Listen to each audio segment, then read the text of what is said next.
Halo siswa kelas 12, hari ini kita akan belajar tentang masa akhir Orde Baru. Nah, seperti yang sudah kita pelajari di materi sebelumnya tentang masa Orde Baru, kali ini kita akan membahas tentang masa akhir Orde Baru. Nah, untuk mengetahui peristiwa apa saja yang terjadi pada masa akhir Orde Baru, mari kita simak video berikut. Yang pertama yaitu ada krisis moneter, politik, hukum, dan kepercayaan. Berawal dari krisis moneter awal Juli 1997 yang melanda kawasan di Asia termasuk Indonesia, menyebabkan penurunan nilai tukar rupiah hingga Januari 1998, dan perusahaan-perusahaan besar di Indonesia harus melakukan pemutusan hubungan kerja atau PHK secara besar-besaran. Harga barang-barang naik dan meluasnya pengangguran di Indonesia. Walaupun Indonesia meminta bantuan IMF, tetapi krisis tetap berjalan dan menghancurkan sendi-sendi perekonomian di Indonesia. Di tengah-tengah krisis yang terjadi di Indonesia, Jenderal Soeharto kembali ditetapkan menjadi Presiden Republik Indonesia yang ketujuh kalinya pada Maret 1998. Namun beberapa minggu kepresidenannya muncul berbagai ketimpangan. Semua bidang kehidupan bangsa Indonesia diatur oleh pemerintahan pusat. Salah satu ciri khas politik yang dilakukan Soeharto adalah KKN, kolusi, korupsi, dan nepotisme. Akibatnya, maraknya praktik KKN memicu gerakan mahasiswa yang berlangsung di berbagai kota seluruh Indonesia. Gerakan mahasiswa tersebut menuntut penurunan harga sembako, penghapusan monopoli, kolusi, korupsi, dan nepotisme, serta suksesi kepemimpinan nasional. Tidak hanya aksi mahasiswa, masyarakat Indonesia juga melakukan berbagai aksi sehingga keamanan di Indonesia semakin memburuk dan menyebabkan terjadinya kerusuhan. Salah satu kerusuhan terjadi adalah kerusuhan anti-Cina. Karena mereka mendominasi perekonomian Indonesia, masyarakat membakar toko-toko milik orang Cina dan menghancurkan perbankan. Pada bulan-bulan awal 1998 terus terjadi kerusuhan anti-Cina di sejumlah kota di Indonesia. Di saat krisis semakin mendalam, pada 4 Mei 1998, pemerintah mengeluarkan kebijakan menaikkan harga BBM dan tarif dasar listrik, sehingga menyebabkan munculnya gerakan massa karena berdampak pada kebutuhan lainnya. Akibatnya kerusuhan terus terjadi dan muncullah aksi-aksi mahasiswa menuntut Presiden Soeharto turun. Yang kedua yaitu tuntutan dan agenda reformasi.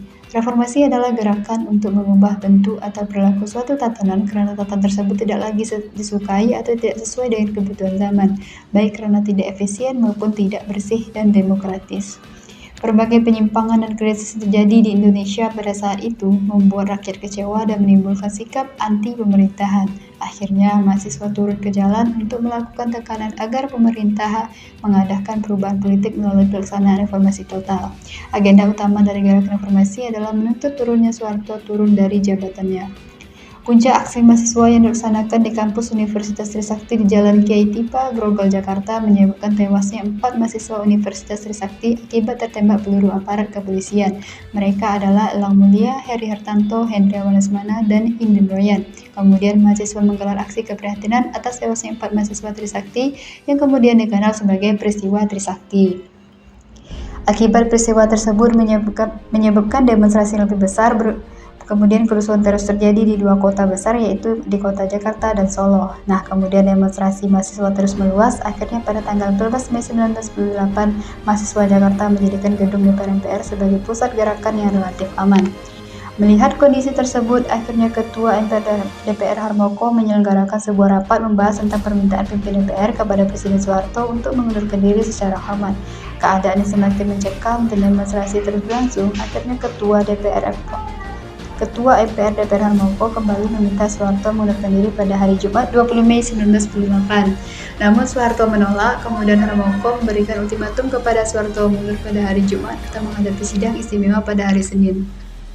Setelah menerima tawaran tersebut, Soeharto akhirnya mau menyerah setelah menerima jaminan bahwa keluarga dan hartanya akan dilindungi. Bersamaan dengan itu, 11 Menteri Kabinet Pembangunan 7 juga mengundurkan diri pada 21 Mei 1998 pada pukul 9 waktu Indonesia Barat di Istana Negara. Presiden Soeharto membacakan pernyataan pengunduran dirinya. Kemudian Soeharto digantikan B.J. Habibie. Sejak saat itu berakhirlah masa Orde Baru selama 32 tahun. Indonesia memasuki sebuah masa yang dikenal dengan masa reformasi. Jadi masa reformasi ini adalah merupakan suatu gerakan yang menghendaki adanya perubahan kehidupan masyarakat, berbangsa dan bernegara ke arah yang lebih baik secara konstitusional. Itulah beberapa runtutan peristiwa yang terjadi pada masa akhir Orde Baru.